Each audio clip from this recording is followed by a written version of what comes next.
بسم اللہ الرحمن الرحیم۔ دنیا میں ہم مختلف قسم کے وظائف کرتے ہیں کہ کاروبار میں ترقی ہو، اولاد فرما بردار ہو، فلاں ہو، لیکن ایک اہم وظیفہ ہمیں ہر وقت کرنا چاہیے، وہ یہ ہے کہ جہنم کے قبر کے عذاب سے ہم کیسے محفوظ رہیں گے، کیونکہ قبر کے عذاب کا تذکرہ قرآن کریم میں بار بار ہے۔ اس کو عالم برزخ کہتے ہیں،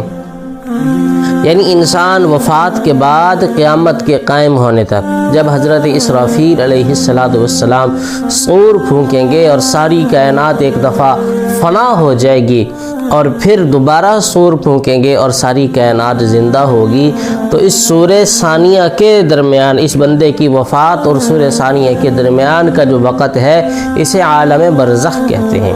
چاہے انسان اپنی قبر میں ہو، چاہے انسان کے وجود کو جلا کر اس کی راکھ سمندروں میں بہا دی جائے، ہواؤں میں اڑا دی جائے، چاہے انسان کو کوئی درندہ کھا جائے، چاہے انسان جل کے راکھ ہو جائے، یعنی جس جگہ بھی انسان کا یہ جسم ہوگا، یہ عالم برزخ ہے۔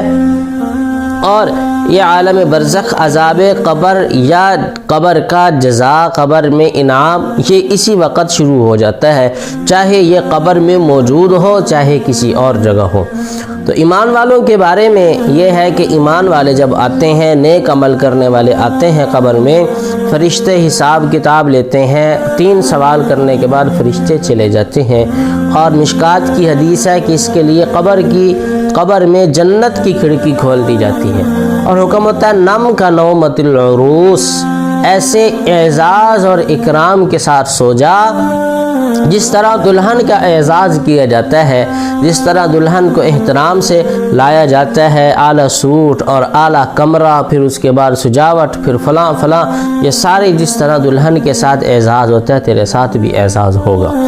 لیکن اگر کوئی گنہگار یا کافر بندہ قبر میں جائے اور ان سوالوں کا جواب نہ دے تو مختلف عذاب قرآن میں، حدیث میں بیان کیے گئے ہیں۔ فرمایا جو بے نمازی ہے، قبر اتنی تنگ ہو جاتی ہے کہ پسلیاں ایک دوسرے میں گھس جاتی ہیں، تو ظاہر بات ہے یہ بے نمازی ہونے کا عذاب کافر کو نہیں ہوگا، مسلمان کو ہوگا، کافر کو تو حکم ہی نہیں ہے نماز کا۔ تو قبر کا عذاب اتنا سخت عذاب ہے کہ حضرت عثمان بن عفان رضی اللہ تعالیٰ عنہ